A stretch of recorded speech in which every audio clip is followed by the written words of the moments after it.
Good morning, friends. Welcome to this housing summit today. Thank you so much for your interest in this subject that is so close to heart to so many of us in our community. Want to welcome those of you who are with us online on our YouTube channel. Just feel as much as home here as the people in the sanctuary feel. We don't have any hospitality other than some mints at the welcome table. So you people online don't have to be upset. We are thrilled to have some very engaging guests here. We will start with Brianna Ilene, who comes up all the way from Madison, from our busy Wisconsin Council of Churches. Thank you so much for being here. All right, so we can go to the next slide. Today, we are going to talk a little bit about housing and advocacy and what does it look like to advocate for change. And we're going to talk about some ways to create change. We're going to talk about an overview of government, how a bill becomes a law, enabling some better places, a little bit of the housing context in the Fox cities, some ways to engage. What does it mean for people of faith to engage? And then ways to move forward. Our goal is to actually have a substantial amount of time to do some question and answers. So please, as you're going, write down questions. One of the things that we realized is this is a really, really complex topic. We met 3 times, I think, and had lots and lots of conversations and then had to say, oh, wait, we need to narrow it. We need to figure out. And so we kind of designed this as a bit of a taste test. We're not going to go deep on anything, but we're going to cover a lot. And so I hope that you actually leave with questions. I hope you leave to say, oh, I heard about this thing and I want to learn more. That is the goal. But Richard, Susan, myself are also here as resources, and we'll have some Q&A time. Next slide. So if you guys want to come up here too, we'll introduce our speakers and our team for today. My name is Reverend Brianna Ilene, and I work at the Wisconsin Council of Churches. I am the Director of Ecumenical Innovation and Justice Initiatives. And what that means is my job is to listen of where God is moving in the world and ask how the church can join in. So sometimes that looks like affordable housing work. Sometimes that's looked like Afghan refugee resettlement work. It looks like all sorts of things. And then I also do our policy and justice initiatives. And so last week I was down at the state capitol testifying at a legislative hearing and bringing some clergy and lay people with me because I don't like to go alone. And so I kind of do both of those things.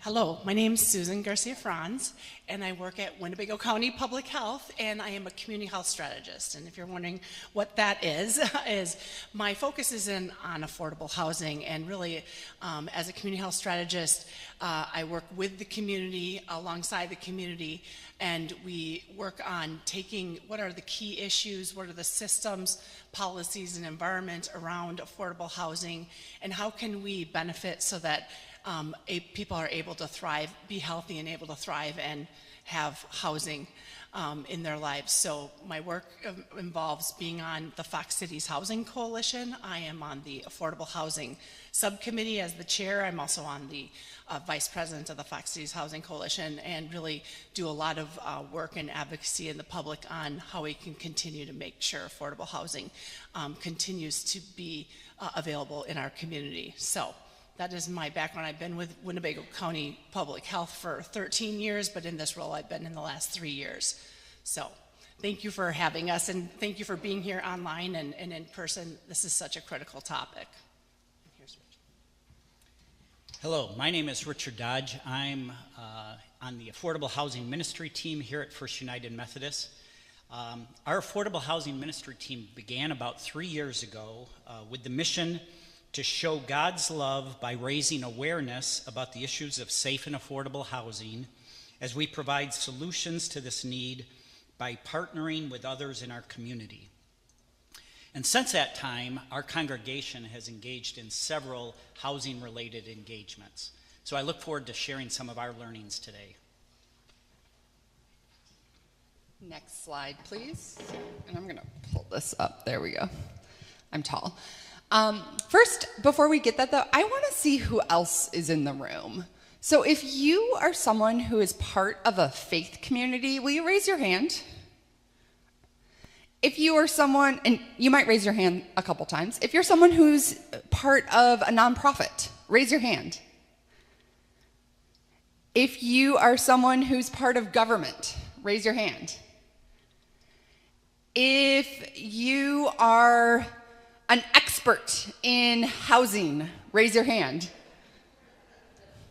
Oh man, I was hoping one of you could answer all the questions. It's okay, I'm not raising my hand either. If you've been around the block a bit and you've seen some things, you've sat on some committees, you know some stuff, raise your hand. And if you're really, really new to learning about housing, raise your hand. Awesome. Thank you. I think it's a good sense for us to get a little bit of who's in the room, and I hope afterwards you'll turn to the people near you and chat a little bit, because change happens with all of us. We don't do this alone. This is a complex topic, a complex thing to make change. You'll hear that today. And it takes all of us. It takes all of us working on multiple levels, and you'll hear that today too, that there are policies from federal all the way down to local, and one person can't do it all. We need all of us. So a little bit of kind of a way we at the Wisconsin Council of Churches often think about culture and how to do change. Because we're trying to make change, right? We're trying to make there be more housing, trying to make housing be more affordable. We think about change happening in 3 ways. We're going to start with policy. Policy are the rules, the laws, kind of the legislation, these really formal things and ways to make change. Policy can make big changes, and also moving policy takes a really long time sometimes. And policy is something that happens at the federal all the way down to your church or your nonprofit. You have policies there. And so sometimes when we can't make these huge policy changes, maybe we can look really locally and say, are there ways we can make policy change in the nonprofit or church or wherever we serve? Sometimes we say policy is really hard. Maybe the politicians, we don't quite have the politicians who want to work with us. Are there other ways? Can we start organizing people? You all gathering today and online, you're starting to organize. All this energy that is happening in the Fox Cities, the housing summit that happened, all the people joining committees, the churches that have task forces and committees, you're organizing people. You might start organizing people to show up and try to influence policy. They're connected. And then there's culture. What does it mean to talk about housing? What does it mean to say, hey, we're going to really bring awareness to say that there isn't enough housing in our city. There isn't affordable housing in our city. It's not just people making poor choices, but there's policy implications behind it and helping to shift the culture so it's something we talk about. And so this is a lens we kind of think through at the council, that we need to be working in all 3 of these areas, but sometimes if we get overwhelmed in one area, shift your attention and say, okay, policy doesn't seem to be the change. Can we move some culture? Let's start talking about it first. Let's gather people together to do some organizing. Let's shift some policy. So that's just a little bit of a framework we wanted to start out with. All right, so on the next slide, my charge is to give you the overview of government in regards to affordable housing, and I want to tell you, I only have 10 minutes or so I want to tell you that I can't go through the entire history of how we started as a government on housing and to the end, but I can give you some highlights with it.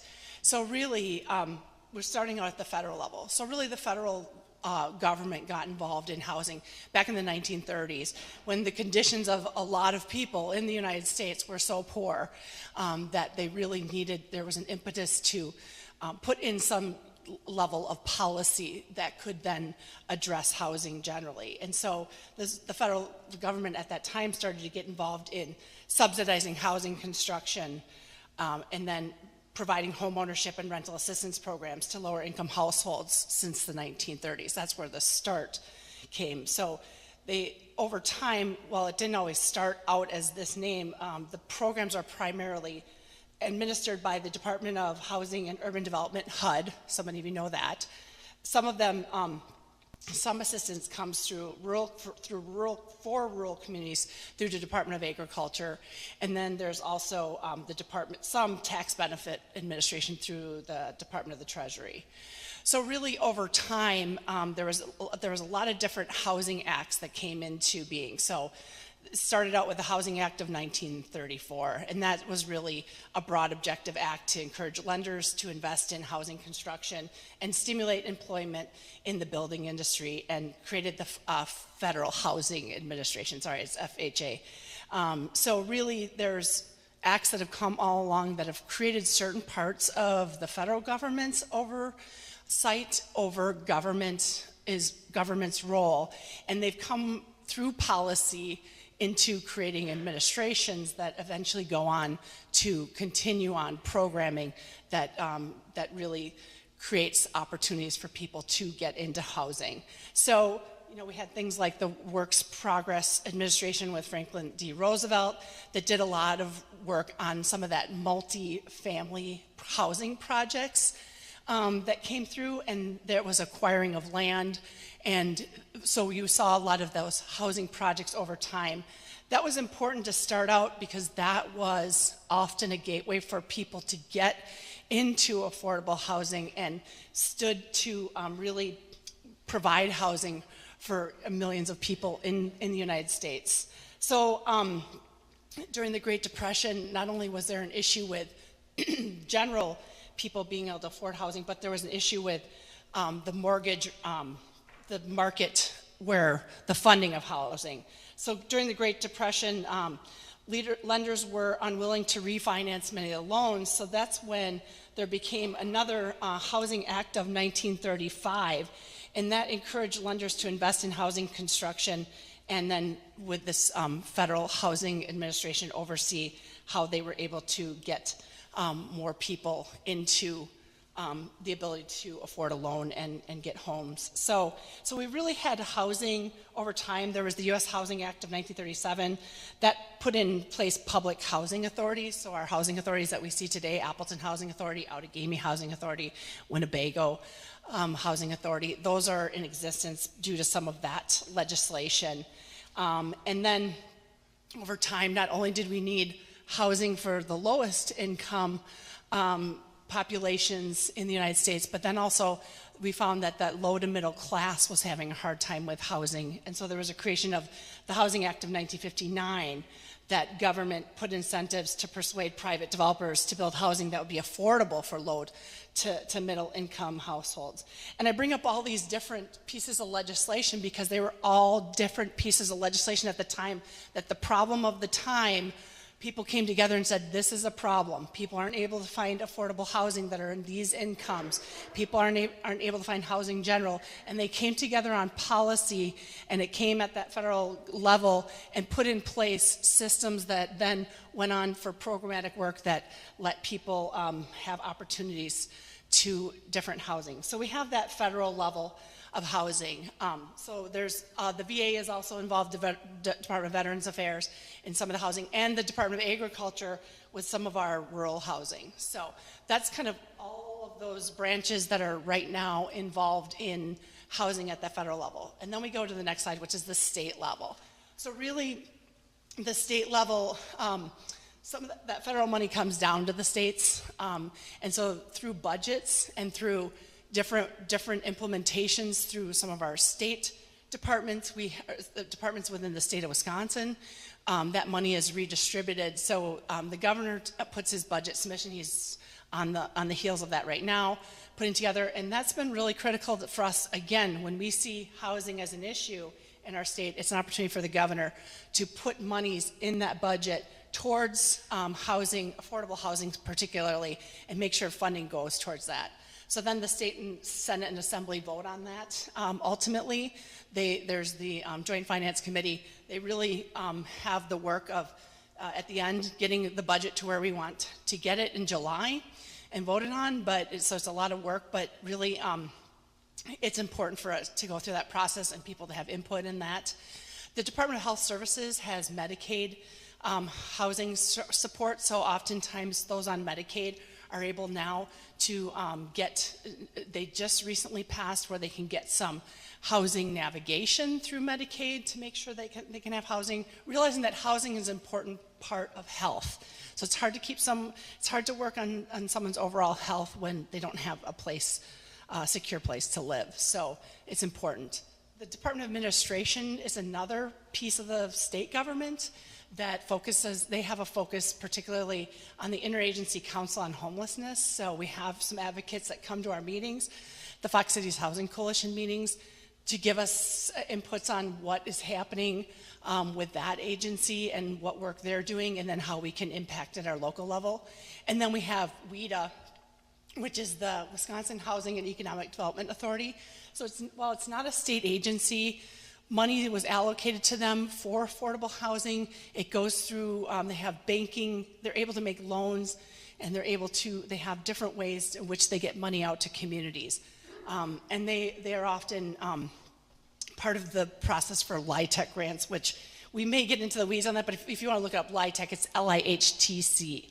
So really, there's a lot of layers in state government that are involved in housing as well, and they're all important. They all play different roles. And then the next slide is about local municipal government. So really, now we come back down to our local communities. So that money that comes down from the state, some of it comes through housing authorities, through the programs that they administer.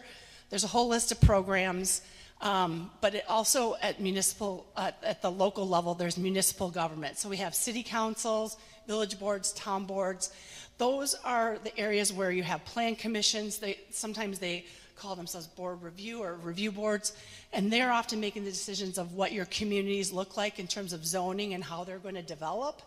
And they're really important pieces of government in that when they decide that, sometimes that's that determination of whether you're going to have more dense housing or less dense housing, how we can zone, who can build where. And it's just very important. They play a critical role in housing overall. And then finally, you have your those housing authority boards, they're quasi-governmental. They're not fully under government as an entity, but they have some government representation on them, and they really are the folks administering a lot of your programs, and actually the ones who have the housing, that affordable housing out in your communities, that are actually getting people into those units and making sure that they have a place to live. So that's a really quick at a glance. I'm going to be honest. There's I left a half sheet out. We'll include it as an addendum follow-up document after this presentation, but there's about a 60-page document that was put together in 2022 that really outlines the entire history of how we got to where we are with housing, and a lot of the details and a lot of the names of the programs and whatnot. So if you can, it's on that list, so if you wanted to check that out, and then I'll follow up with another document in my next part of the presentation. So thank you. Thank you. We can go to the next slide. So does anyone remember Schoolhouse Rock?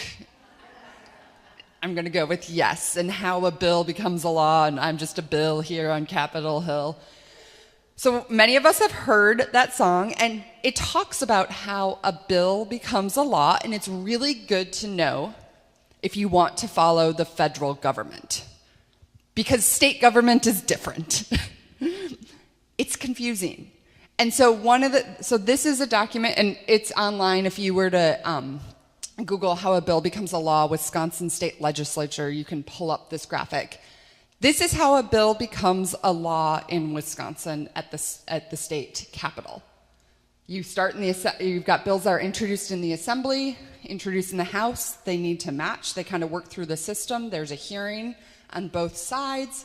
They come down, they have to make the bills match. If it's passed on both sides, it'll go to the governor. The governor then can sign or veto the bill, and it is put into law. That is a very simple version of this very long process. And I will be honest, it's confusing. As I was preparing, I was sharing with some of my colleagues here that as I was preparing this, this presentation, I was pulling up some screenshots, I pulled up a bill, and I got confused. And I had to go into my boss's office and say, Carrie, what happened to this bill? How did it become law? I don't understand. Because this is the general way, but there's also ways to work around the system, and kind of sometimes it's trying to be efficient, sometimes it's trying to play some games. It's a confusing process, and so I just want to lift that up. But look around the room. We've got community. This is why we work together. This is why we find the experts, and we all are our own experts, and we work together to figure out what this looks like. Next slide, please.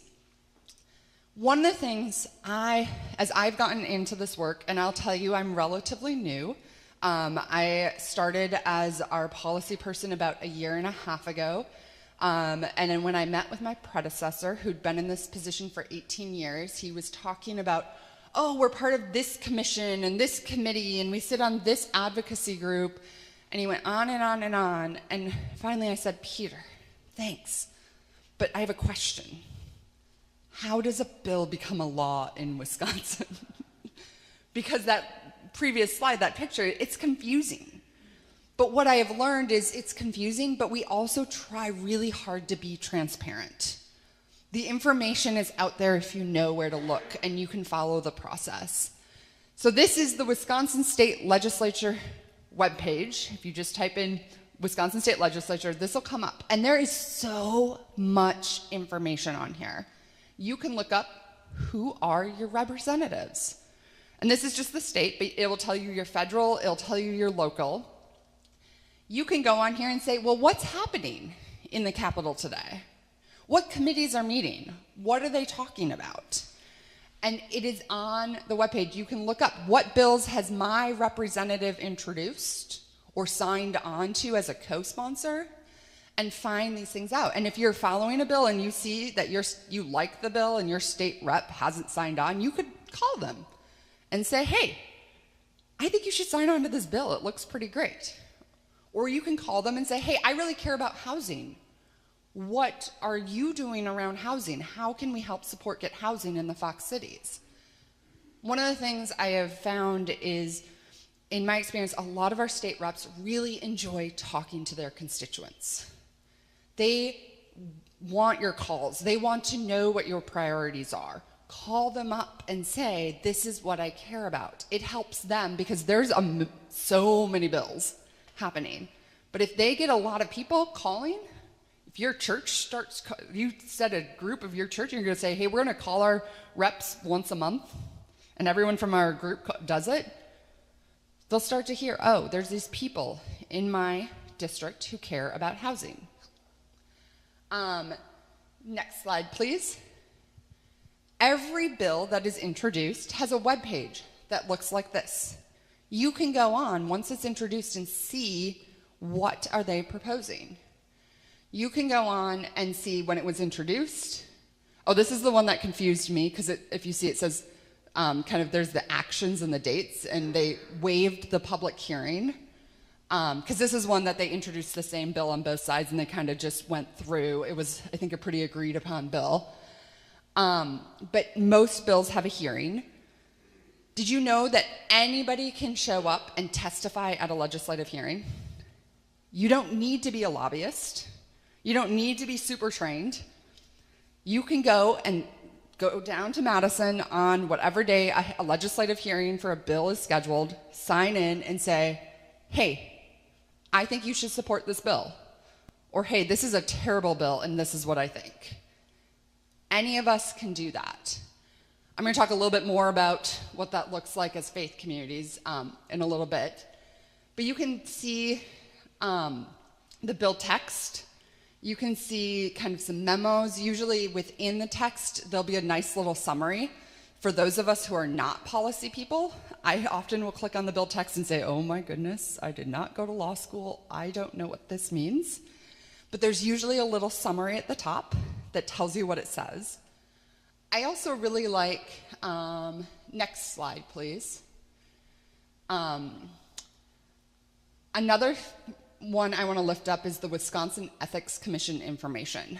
That may sound a little scary, but what that is you can click on there, and I should have screenshot it, but I didn't, but you can click on there and see, well, who is supporting this bill? Because one of the things about Wisconsin is we actually have very, very transparent laws around lobbying. If an organization has, I think it's 6 or more contacts with the state legislature in a 6-month period, they have to register with a lobbyist as a lobbyist and track their hours and track how many contacts they have. So I am a registered lobbyist in the state of Wisconsin because I'm down at the Capitol. I'm not there a lot, but I'm there more than 6 times in a 6-month period. And so I have a spreadsheet and I track, and you could go on and say, what bills has the Wisconsin Council of Churches spoken in favor of or against? How much money did they spend, my salary and some overhead, and see all of that. So you could go on for any bill and say, well, who supports this bill? Who's against it? And start asking questions. Well, why might the Fire Chiefs Association be against it? Why might the Fire Chiefs Association be for it? And it's a great way to begin to get a bit of the context. Next slide. This also is applicable locally. So that was the state legislature. This is the city of Appleton. Again, you can go on. I just pulled up a random common council meeting. You go to the city of Appleton, they track, and you can see what's on the agenda for city council. What's coming up? Is there an issue I care about? Contact your representatives.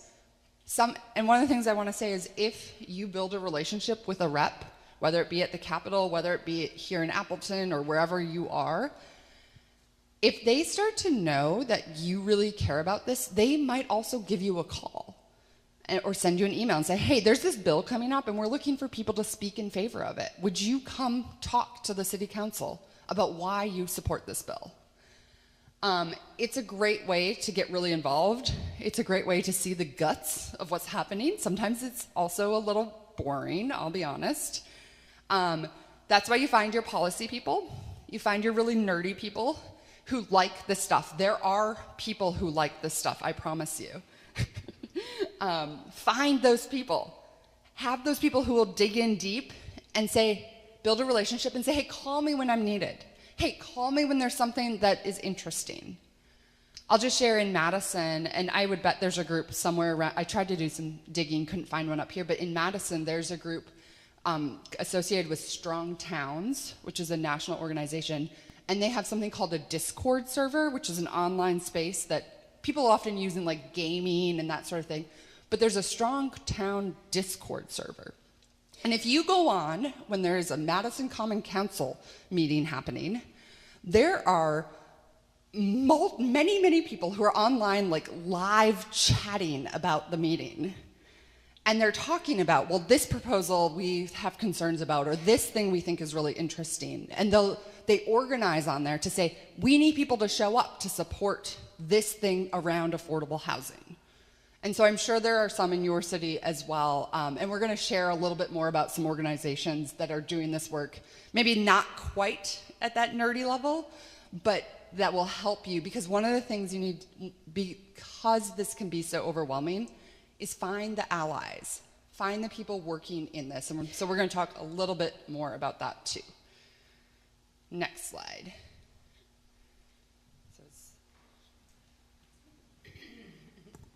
That was a great segue into allies, because that's exactly what I'm talking about. So I like to work smarter than harder most of the time. And when people, I often say, I don't want to reinvent the wheel, because there's a lot of work that's been done out there on these issues, and particularly on affordable housing. And there's folks that have been behind the scenes working on ways to make it easier for all of us to be involved.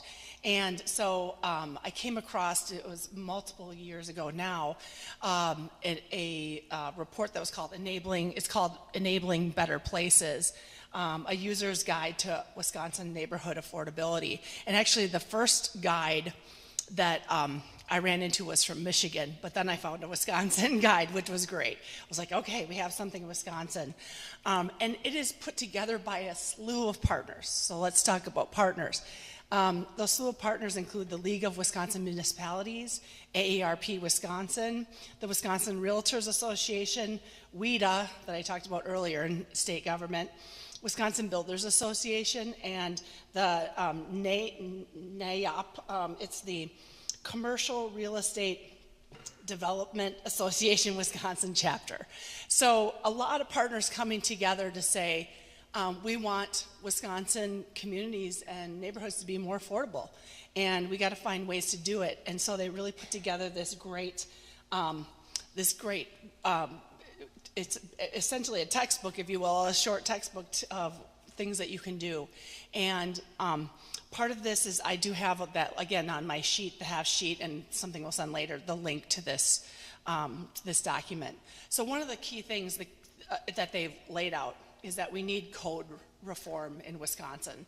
So when I say code reform, often it's maybe that boring piece that if you went to a lot of your municipalities and looked at what are your codes around housing. So looking at zoning, how your neighborhoods are zoned, looking at what are the rules around housing, and then taking a look at all that. So when they looked at this, they really laid out that they really wanted to look at, through code reform, through some of those changes in policy at that local level, they want to increase housing availability, encourage aging in place, and provide better housing options.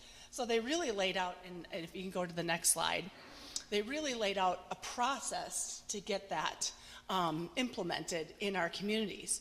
So, but they did their homework before they put this together in the entire guide for Wisconsin.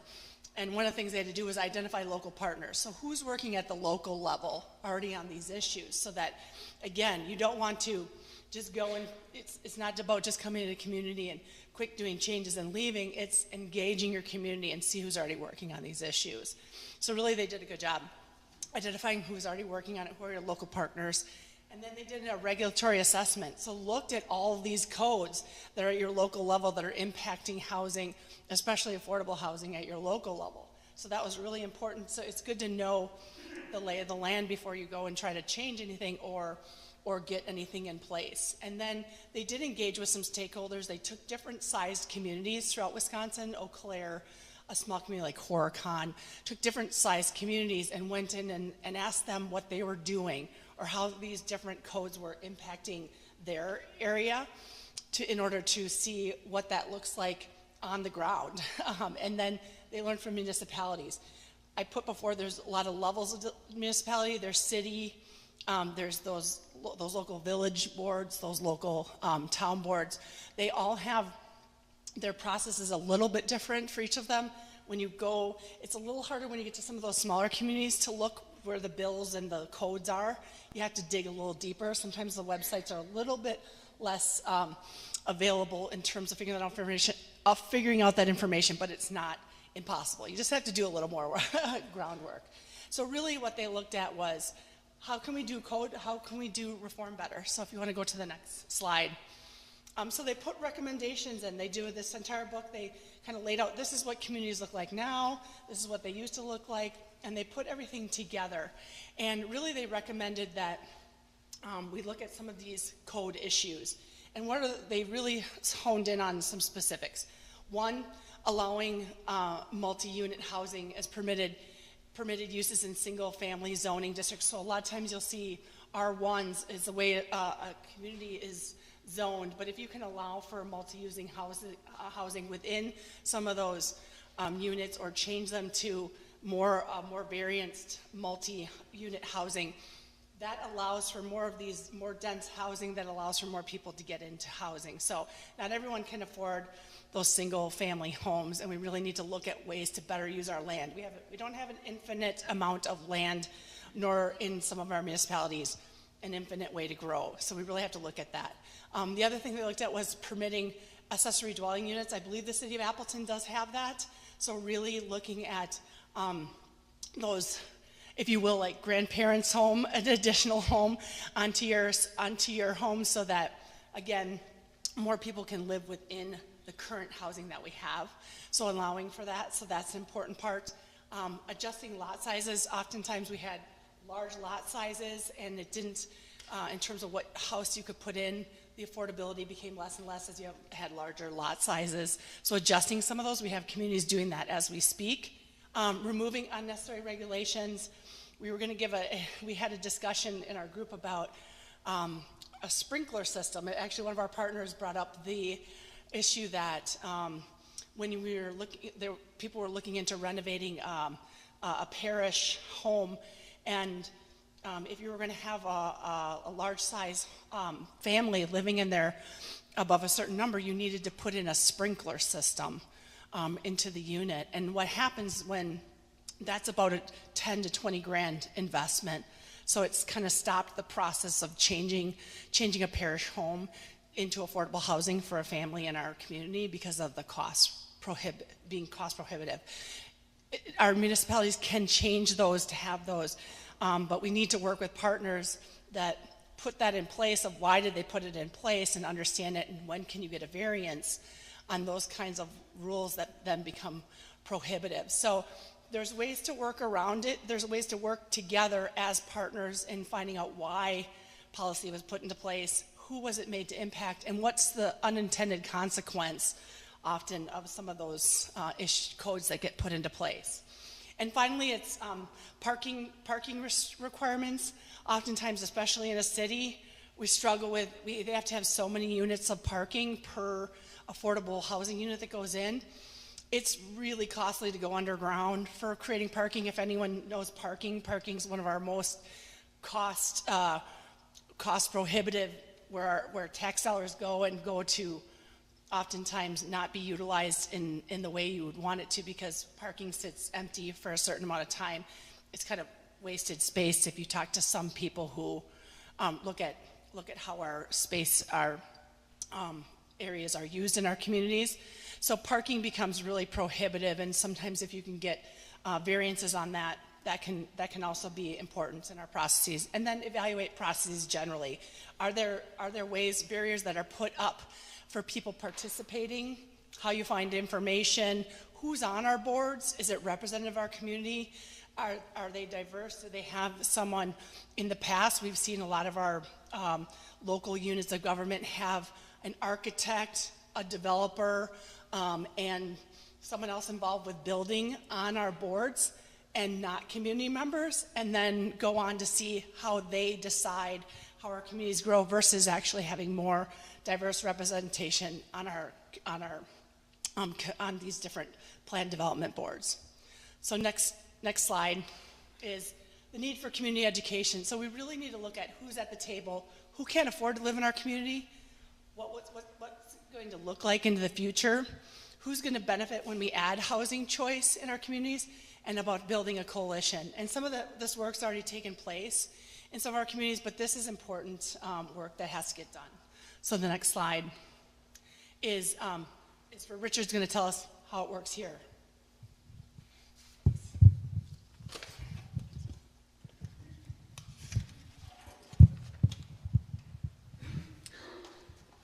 So as I had said earlier, our team formed about 3 years ago, and prior to that time, I had kind of a passing knowledge of the housing issues. You know, I volunteer at Habitat, I volunteer at Pillars, but I really did not have a full appreciation of the complexity of the housing issue and how so many elements of the housing continuum are so interrelated together. So a key part of our team's effort was to really try to understand that complexity. And so I'm just going to share a few points that have been very important to our team as we've tried to go about our work. One of the things that I think just was astonishing to so many of us was this number of students in our local school districts that are experiencing homelessness. You see the number here for Appleton. Over 600 students last year experienced homelessness. And to think about a student not having a stable place to live just seems like a tragedy in our community. Although we've listed the number here for Appleton, there's other school districts right in the Fox Cities that have a surprisingly high number of students that are experiencing homelessness, and like I said, don't have a safe and secure place to live. On the other end of the age spectrum, Pillars has reported how the number of seniors that have been priced out of their housing are having to rely on some of their shelters. So really, if we look across the age range, both the very young and the very old are certainly being impacted here. Next slide. The coordinated entry system is a system that's used by the Continuum of Care program to track households that are needing stable housing and the length of time required for these households to find housing. And so you see some of those numbers there in terms of, and this is from January of this year, number of households that are with children as well as without children, really taking 3 or 4 months to be able to find stable housing in our community. And then finally, the area around affordability. So we've come to learn that if really a household should not be spending any more than 30% of their income on housing to really be able to afford all the other housing or cost necessities of running a household. And yet, in Wisconsin, about a quarter of all households are spending more than 30% of their income on housing. But the part that is at least devastating for me is those households that are earning less than $50,000, the number of cost-burdened households is an astonishing 60%.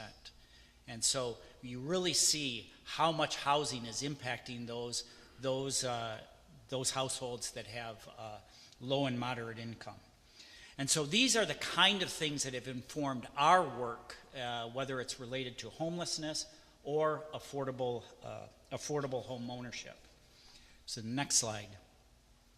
So I've shared some of the things that our team has learned, yet there's many ways to self-educate yourself on housing in the local area. So the Fox Cities Housing Coalition that Susan has mentioned earlier has a wealth of information around housing and the housing challenges.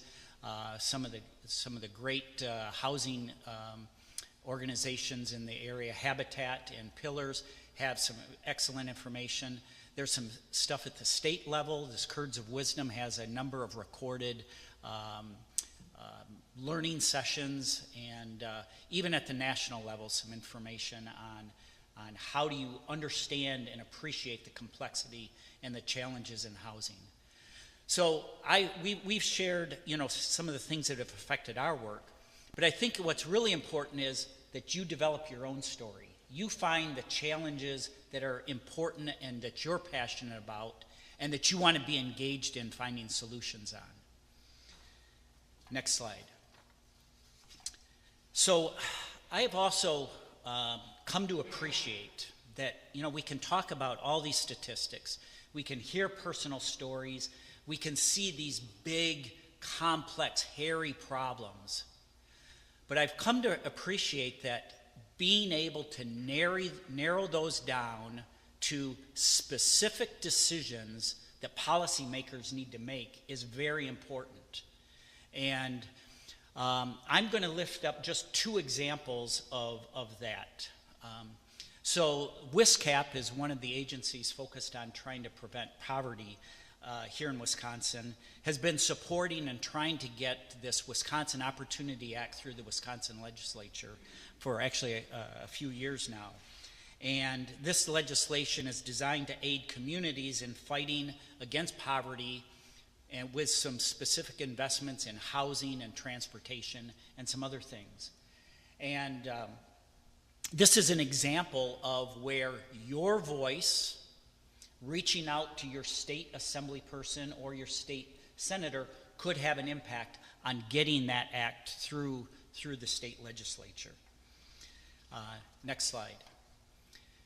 Another example is really at the federal level. So earlier this year, there was a freeze on many federal grants that were actually trickling down to the local level, and the Wisconsin Balance of State Continuum of Care, which really is this network of organizations that are there to fight against homelessness, had some funding freezes, and an opportunity existed really to reach out to your U.S. representatives and senators to try to get that funding for last year's commitments unfrozen, as well as honoring the decisions that had been made by both parties in Congress for this year's fiscal spending.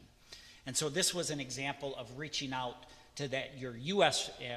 representative or your U.S. senator in support of that policy. So those are just some examples. But once again, finding what is it that you have passion about, where are there some specific actions that policymakers need to make, and then trying to engage with them is important. Now I'll turn it back to Brianna. Go to the next slide. So what are some really specific ways that you can do? As we kind of lifted up, there's all these different levels. There's federal, there's state, there's county, there's local. How do you engage? And right here, I'm just lifting up, if you remember that triangle I had in the beginning of the organizing, culture, policy. This is really leaning hard into policy, okay? There's lots of other ways to engage this topic. If you're in a faith community, tell your faith leader to preach about or talk about housing. Start these action teams. There's lots of ways to do that culture and organizing part, but this is really the policy piece. So one of the things that you can do, and I kind of talked about this already, is testify at public hearings. Figure out when there is a hearing happening, whether it be at the Capitol, whether it be at your local city council, and show up. Speak on behalf of a bill. I will tell you, this can be scary. It can be intimidating. And also, if you ever want to go to the state capitol, call me and I will go with you. And if it's something that we're actively working on, I will also testify with you. I will help you write testimony. I will help you through the process. My job is to help people of faith engage at the state capitol, at their local levels, and engage in, we call it Jesus and justice in public. And even if you're from a different faith community and not Christian, I'll help you too, it's okay. Let's show up and tell our representatives what we believe. It's a scary 5 minutes, but it's only 5 minutes. And I will tell you that many of us who are people of faith, we are people who get up in these scary things. Is this where you guys do scripture reading on Sunday? Yeah. So even if you're not the pastor, but you get up and you talk in front of rooms of hundreds of people, you are more well equipped than many people in our communities. Show up. Speak. If that's scary, you can also just show up, and you could, if you ever wanted to go to the Capitol and go to a hearing and just see how it works, you can also just show up and say, mark the paper and say, I support this bill, but I don't want to talk. And you could listen and you can learn. And I often find these hearings, though long and sometimes boring, also can be really interesting. What do your state representatives say about housing in a 3-hour meeting that they have to talk about one bill? How are they talking about it with their colleagues? What does it look like to lobby your representatives? Again, whether that be your federal representatives, your state representatives, or do you guys have alders, city council members? In the city, yeah. Take them out, go to they often have public meetings. Find a public meeting or say, hey, can I get together with you for a cup of coffee? Let's talk about this. You have that right. You are their constituent. Not all decisions. Susan lifted up some great I don't know if anyone else was overwhelmed by that list of like HUD and this public or county or health. It was, now I can't remember, but DHS, thank you. It's Monday morning. I haven't had coffee yet either. It's DHS. There's all these agencies that do this work. So sometimes it's policy in terms of state laws, but sometimes it's DHS or it's these other agencies. And can you get involved there and build relationships there? Can you join a commission or a committee at the local level? People can join planning commissions. Susan was talking about how often it's builders and kind of professionals, but you are all professionals of living in your community. And we need your voice. And then what are the power of networks? Who else is doing this work? You can't join every committee, you can't join every group, but join one or two. Find out what other people are doing. Who else can go with you? And a third point I was thinking as I was sitting there is find unlikely allies. Here's an example in this work, and it'll get mentioned later too, but does anyone know what AARP does? What?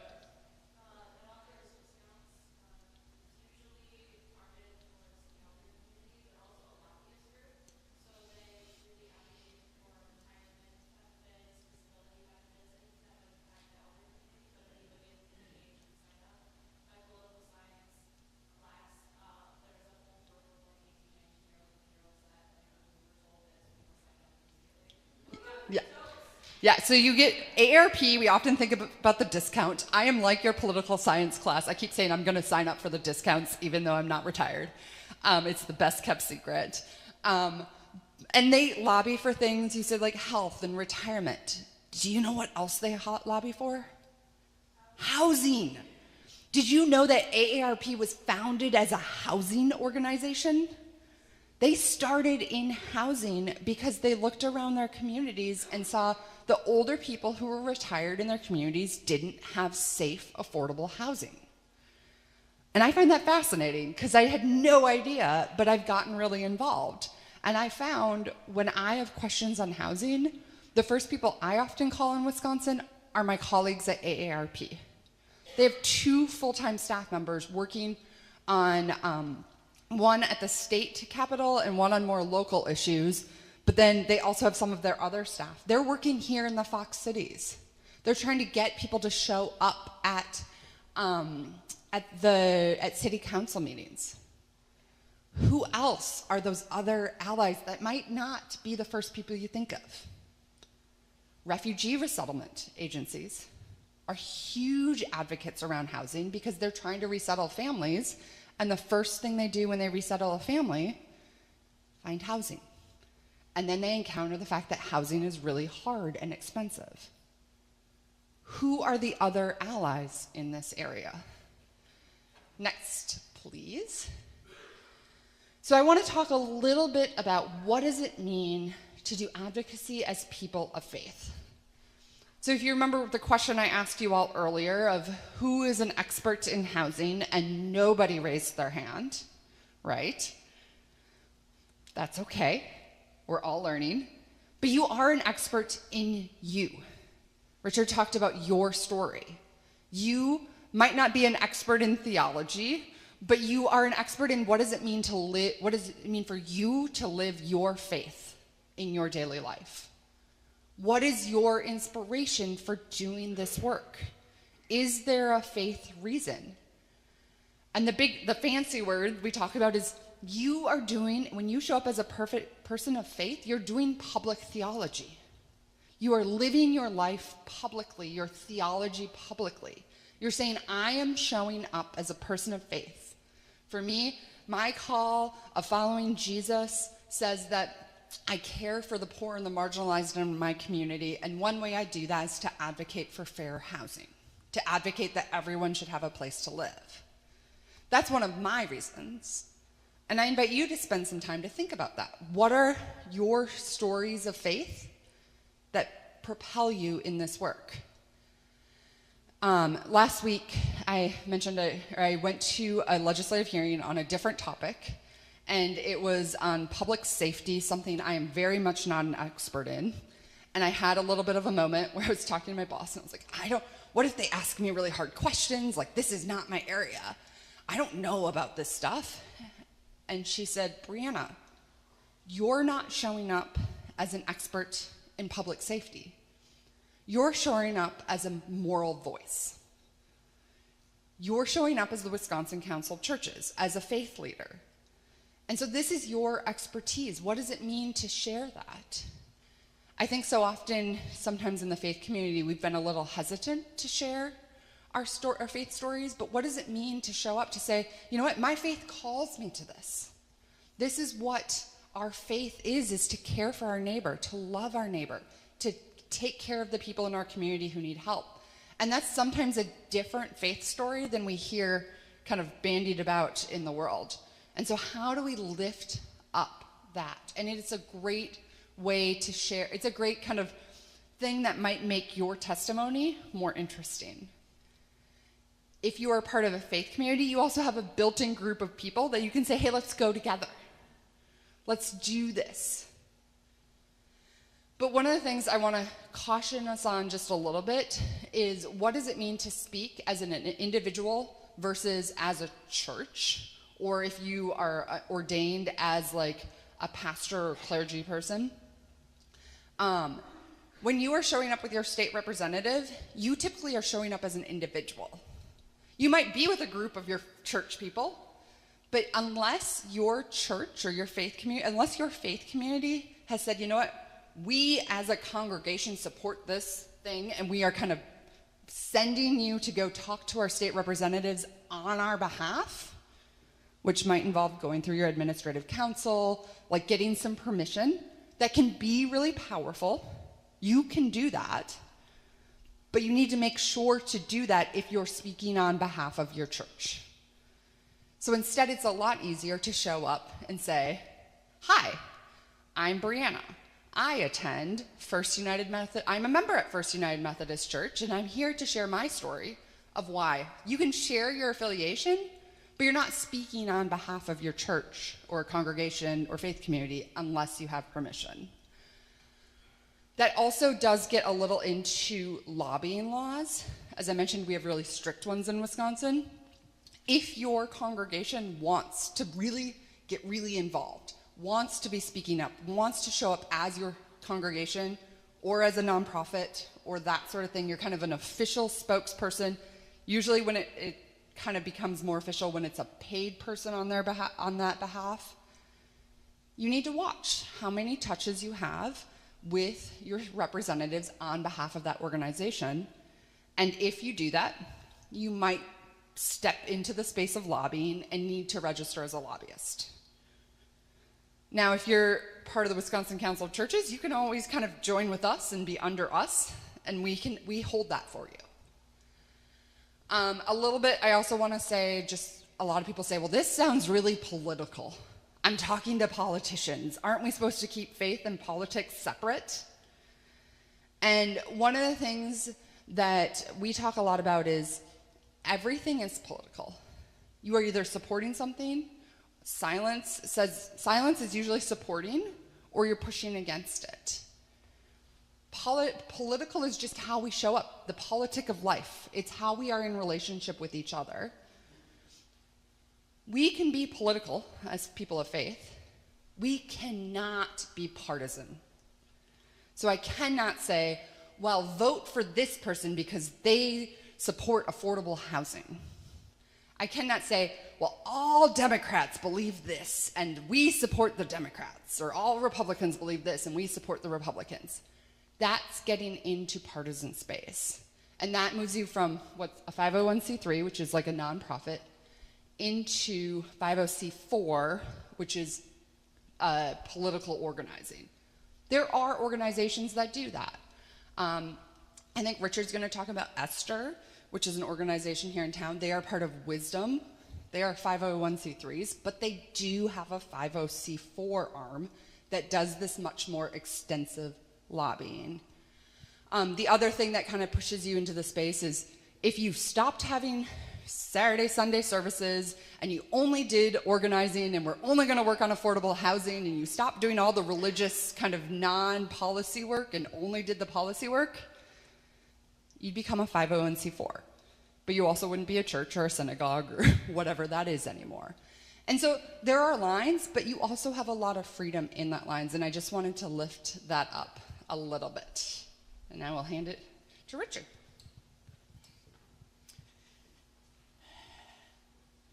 So next slide. So we've sat here for an hour, and so where do we go forward?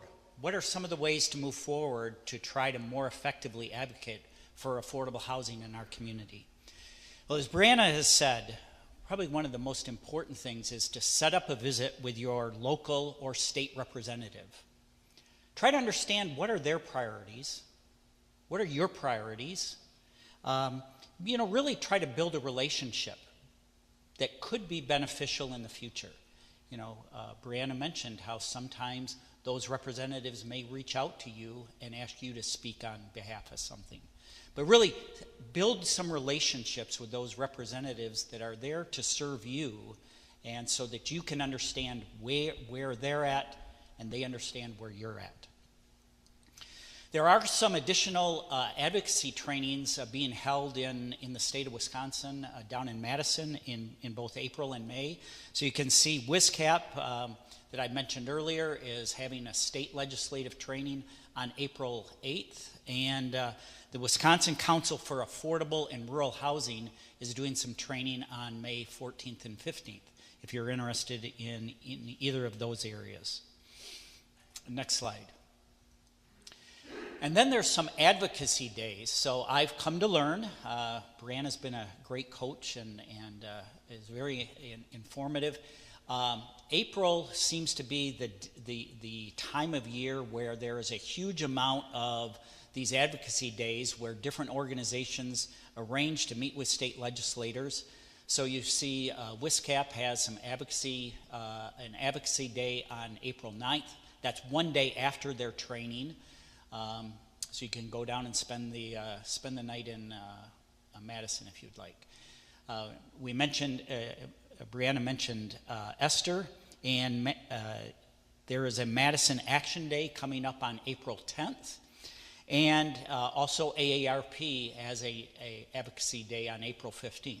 So that might be just a good way to go and kind of see how this process works. You're going with potentially a larger group and can go and see how this whole process of trying to advocate to state legislators happen. Then next slide. And then at the local level, there are several local groups to connect with. Fox Cities Housing Coalition, Susan has been working to get a group of housing champions together, and in fact there is a sign-up clipboard on the welcome desk where you came in, that if you're interested in kind of learning more about what would it mean to be a housing champion, jot your name down there, or send, I think you were going to, you could contact Susan and through the Fox Cities Housing Coalition as a way of becoming part of a network of people that really want to go out and be a champion around housing. Churches United in Care is an organization that represents a number of different churches, an ecumenical group that is really a potentially an outlet for some joint work among different churches, and in fact many of you were at the housing summit the community faith community housing summit last fall, and one of those pillars is around legislation and regulation, and the Churches United in Care could be kind of a place where some of that work comes together. Hope and Help Together serves the immigrant community, and we heard how important housing is to newcomers to our area, and so Hope and Help Together is another great organization. And then finally Esther, which has been doing advocacy for many social justice items for many years here in the Fox Cities. And so those are some of the local groups to connect with if you are interested in trying to gather together with other like-minded folks. And Brianna mentioned this earlier, and Susan went through these different levels of government. And I think in addition to kind of developing your own story is really developing where do you want to, what sandbox do you want to play in? Are you interested in getting connected to your local zoning commission and deciding what kind of regulations that are either hindering or helping affordable housing? Is that the place you want to play, or is it more at the state level or even at the federal level? But trying to figure out where is that place that you want to engage and participate in trying to bring a voice towards those that need more affordable housing. So I want to thank you for your attention. This is the information that we had to share, but I'd like to invite up Brianna and Susan, and we'd be glad to answer any questions that you might have. Yeah.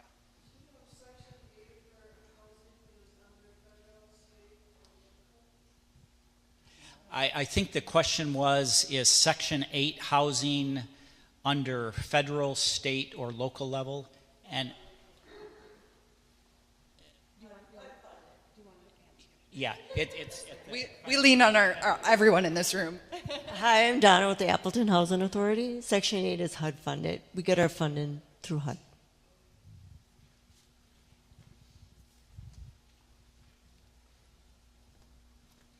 I just wanted to share. So I was going to read, but I think I knew it was federal, but I just wanted to read the piece. But under that document I told you about, that's the overview of federal housing assistance programs and policies.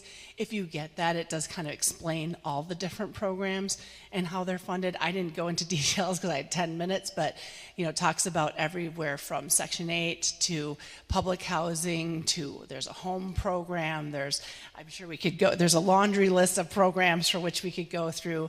And there's been some funding that's come along, some grant funding for more housing programs in our local area.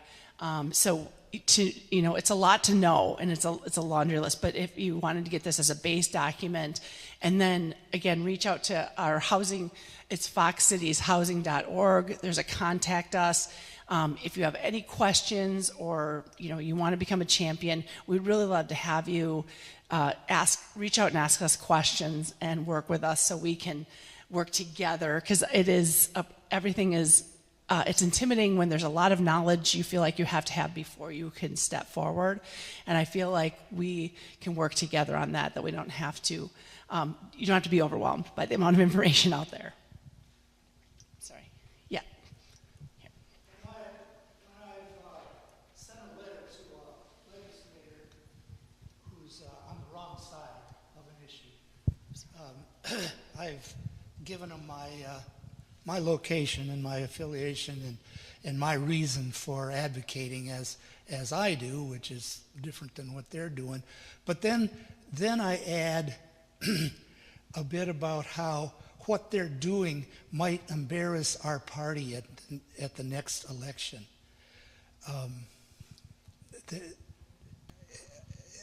And I really feel like if they're voting this way, they're going to turn off a whole lot of people that might be interested in voting for them next. Is that a fair tactic, or doesn't that work? I'm not a big. Maybe we don't have this one. It's okay. I think folks often respond more to collaborative, as much as we might believe what you said of like, oh, you're turning people off. I think I've wondered and I don't know. Sometimes I get really frustrated too, because I'll email people or call people and be like, they don't agree with me and they're never going to agree. But I think if we can build a relationship sometimes too, to sit down, to show up at their town meetings, so it's more than a letter, or maybe a letter is a follow-up or a phone call is a follow-up. I think sometimes asking, okay, you're voting the other way on this bill, but what are you doing? Is there an alternative? To try to find if there's a place that you can agree.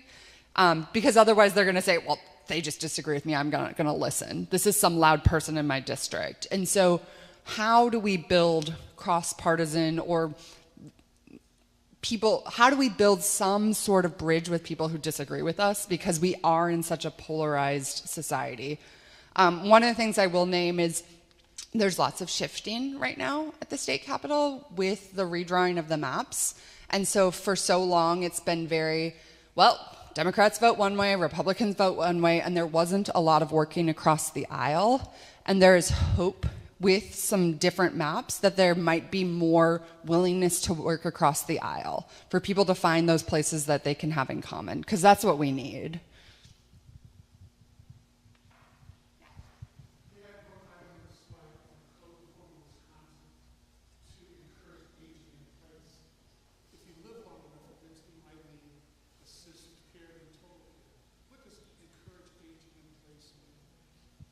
Did you hear that? What does encourage aging in place mean? Yeah, again, I've been in public health for a while, and when we saw, in terms of like baby boomers, and we saw a population coming that was going to have greater needs, the idea was we need more places for which there's different needs of people in terms of housing and fixed incomes, right? So not everyone has a large either endowment or retirement plan or whatnot.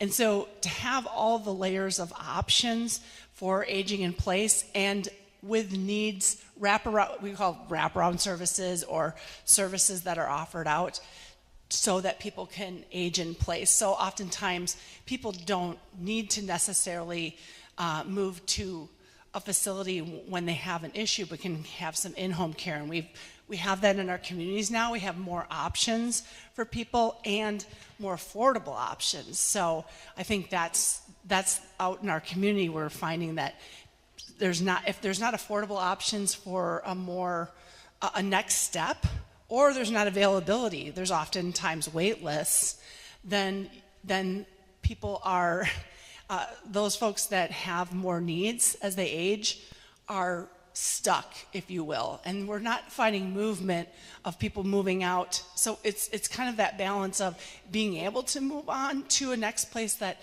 can serve your needs and serve how you want to live, in combination with people who want to stay in homes and have to be able to keep it affordable for them. So we're trying to find that balance in the community. I'm telling you that we're going to run, if we would make a lot of more senior housing as an example, we may come to the end of the line where maybe we don't need so much senior housing. That doesn't mean that housing always has to be senior, even if we create it. So we can be flexible in terms of it can become general housing, affordable housing down the road as well. So we just need to be flexible as a community and address the needs.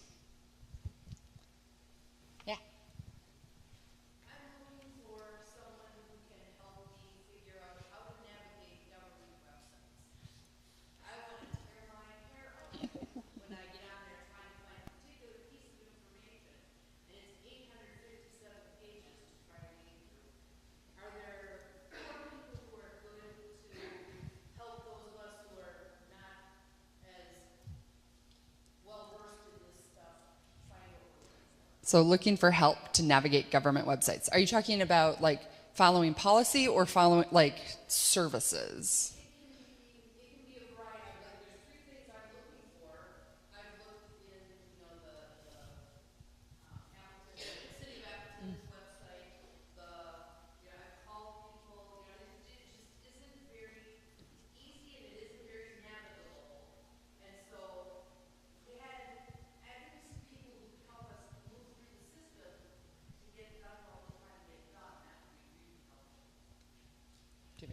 Well, I think an underutilized folks that we don't necessarily always lean on our community development organizations at that local level, because they often have the federal guidance, the state guidance, and the local guidance for which they have to work under.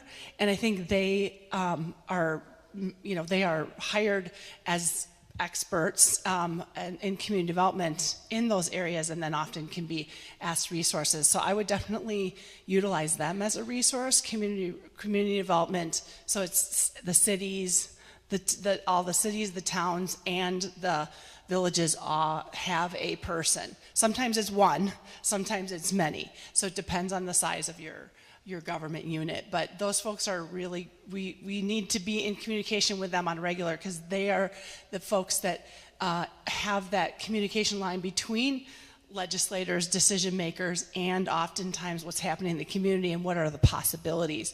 So I would say those folks, if you need to go up the chain, I would lean on your staffers of your representatives. So I would lean on those staffers. Usually there's an expert in housing somewhere. It might not be my state representative, but my state representative might know that my next representative, the next representative over, has a staffer that really knows a lot about housing. Lean on those folks, and especially as you go up the chain at that U.S. level, really lean on those staffers.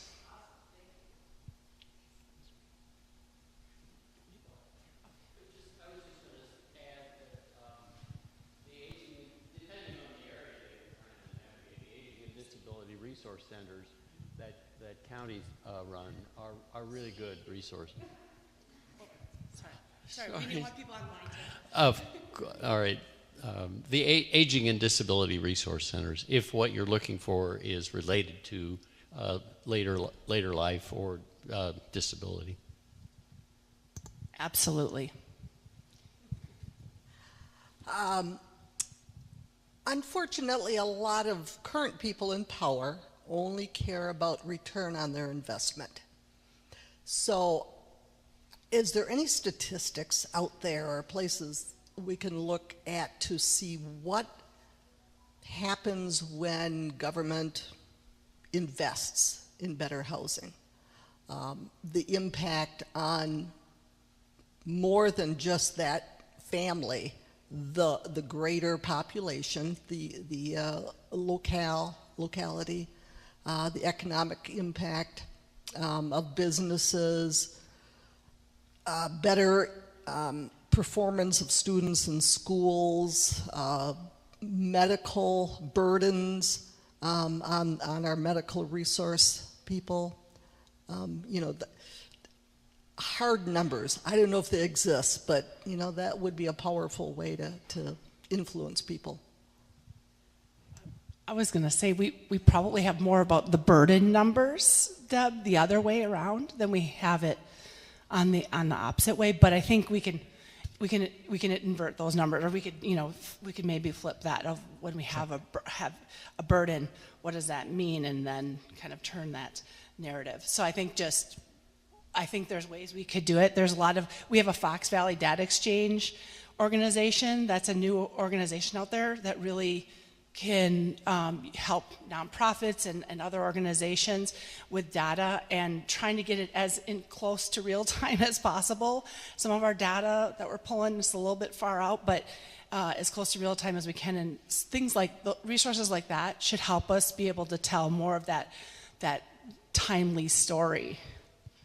I have a couple of specifics too. So Kurt Paulson is a professor at UW-Madison. And if you Google his name, housing, and it's Paulson with an E, if you go on YouTube, he's got a lot of talks that he's given at kind of about the state housing level, and he's fantastic and has studied some of this and can name some of the really specific problems and then name some of the economic impacts. I think also reaching out to, so when I talked about the Wisconsin Ethics Commission and all those people lobbying, figure out what the issue is. So you mentioned medical, I think was one of the things, and my brain went to, we do some work with the Wisconsin Rural Health Network and the Wisconsin Primary Healthcare Association, and these statewide associations, they often have access to really specific data on their topics. So I know the rural health people and some of the health networks we've been working with are really big on housing. Housing is one of their issues because their staff in their hospitals can't find housing, and they see their patients can't find housing. And so they often, sometimes you got to dig because it's just such a broad topic, but find who those statewide lobbyists are that aren't me, that have lots of money. They've done a lot of that research. Do you want to run or do you want me?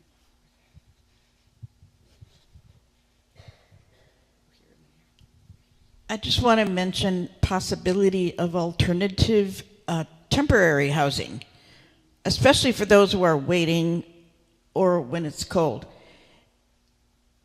A lot of houses that I see in this community are enormous, and they have huge upstairs, and no one's having 12 kids anymore. So there must be lots of space that we could offer for temporary housing for these people. And, you know, people tell me, oh, it could be scary, or, you know, maybe legally they could take advantage of it. We need a way to make people able to offer temporary housing when they have huge houses. I also want to lift up, I mentioned AARP, I'll come to you next. AARP, one of the kind of similar is one of the big things they've been advocating for are ADUs, or accessory dwelling units. And it's this idea that we need multiple forms of housing. We need apartments, we need senior housing, we need little tiny housing that could be temporary, and we can't just focus on one, but we need to focus on all of them. So yeah. Okay, so my interest was piqued when the city of Appleton designated $325,000 toward a consultant for the city plan because of a 2022 real estate market survey saying we needed more affordable housing. So Appleton designated like $350,000 of ARPA funds toward a consultant, plus $45,000 toward strategic planning for affordable housing. So I met with our community and economic development director for quite a while, asking about specifics regarding movement in that area, metrics, and the amount of money that's been going toward affordable housing, because Outagamie had like $3 million that they put forth toward, and the same with Calumet and with Winnebago counties. They had a lot of money put forth toward affordable housing. Appleton is doing TIF districts, and our city comprehensive plan isn't including the Thrivent plans in their affordable housing numbers. So, because it's a private development. So I'm saying, let's look at the metrics. And I attended the public input session. So I've met with community and economic development. I've met with Chuck Seepers, the head of our health department, because he's in charge of a lot of the homeless situations. And we have Appleton is one of 2 entitled cities in the state of Wisconsin, I understand. And we even have a navigator position to give warm handoffs for homeless at a cost of $88,000 from one of the HUD grants. So we get grants. So I met with Community and Economic Development, Health Department, the mayor. I also called Mike Bassinger, who's the head of the interagencies at the state level, because I wanted to know metrics, because our homelessness is not decreasing with the interventions. And I wanted to know why it's increasing during the summer, and yet it's not over the years decreasing. I attended a 211 presentation, talked to people who volunteer with 11, with churches, and tried to get a handle on where are those metrics, just like she said. What are the most effective and efficient means of lifting people up? What are the most effective and efficient means? And I can't find metrics. And I asked about antecedents, because as a retired counselor, if we identify antecedents, then we can lift people up. There's $525 million right now that the governor has in the state of Wisconsin to be used by developers for affordable housing as loans. So we have a lot. We are a resource-rich community. And I'm finding that the left hand doesn't know what the right hand's doing. And so I just want to interject that I know right now Chuck Seepers is working with the police department regarding algorithms, and we go to city council meetings all the time, have regular meetings with the mayor, and we're looking at what really is our trajectory. What are we looking for? How can we measure effectiveness and efficiency? And when I went to the City Planning Committee outbriefing of the update, they said the number one need for Appleton right now is small shelter housing. Yet I talked to a friend whose friend was in small shelter housing and they hated it. So I said, what are we doing as outbriefings to those people who we put in small shelter homes? I can't find any data regarding that. So are we really, what I'm seeing are layers of needs, but layers of concrete evidence that we need to use the resources that we have in the right direction to lift people up.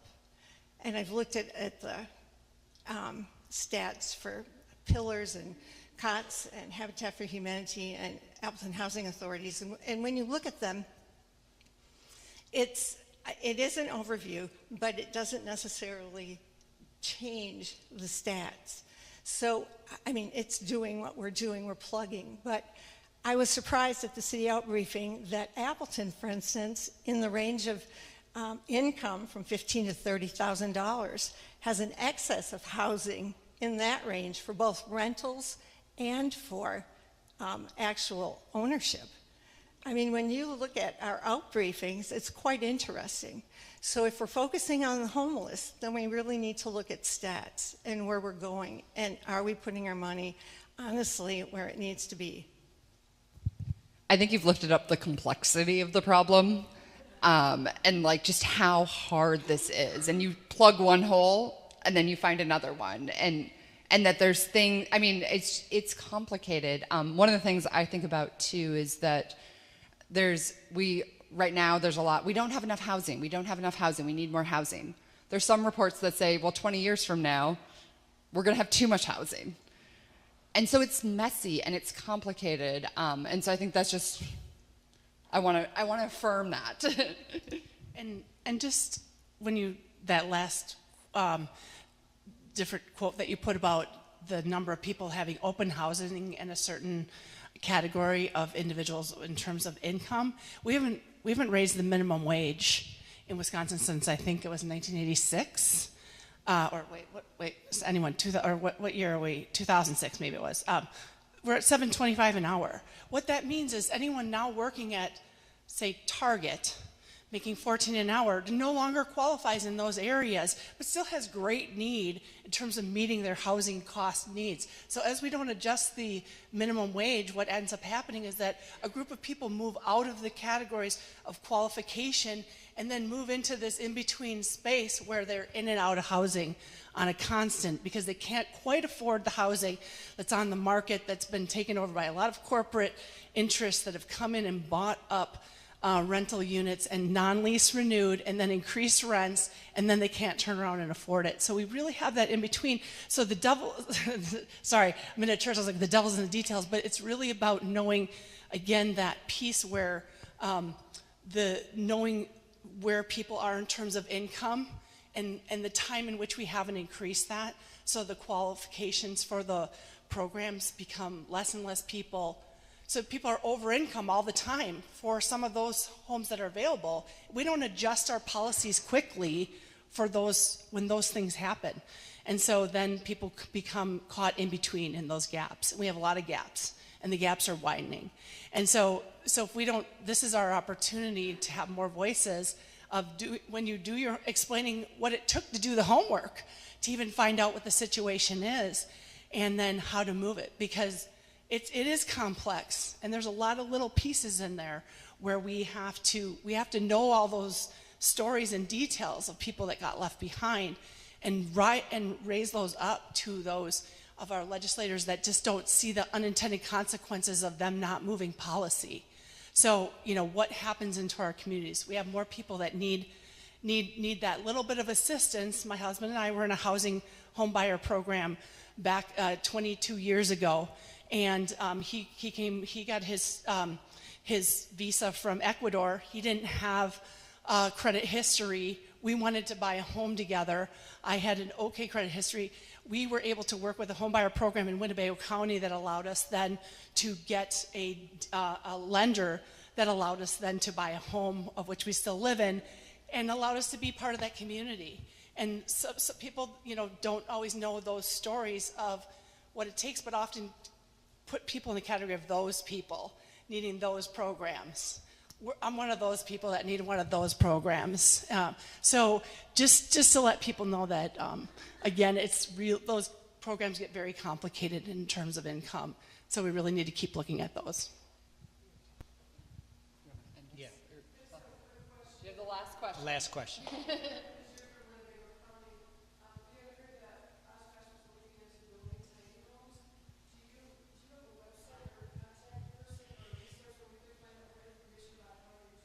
Yeah, so the tiny homes village is there. If you wanted to reach out to the, I'm looking for another person in terms of the housing. I think the Oshkosh Housing Authority would be the contact. Who would be the best contact for? Sorry, there's a direct contact of who you could find out, and I don't know if you heard, but they're getting a LIHTC grant next year to do a development downtown on Main Street. They're doing some more affordable housing. So if you wanted to find out about that as well, Oshkosh Herald is a good resource to go to. They've had some articles about it, but we definitely have. If you want to talk to some experts, I have my colleague in Lindsay Erickson. She works more in the Oshkosh area. They're a different housing coalition in Oshkosh than Fox Cities, so that she could give more information. But also Ashley in the back couldn't give you more information. So we're past our time, so thank you once again for your attention today. We will be sending out an email to all the registered attendees with a reminder of the link for the live stream. We'll send out a copy of the slides and a short evaluation form that we'd love to have you fill out. And Susan's articles. And, yeah, the additional references. Yep, so thank you very much.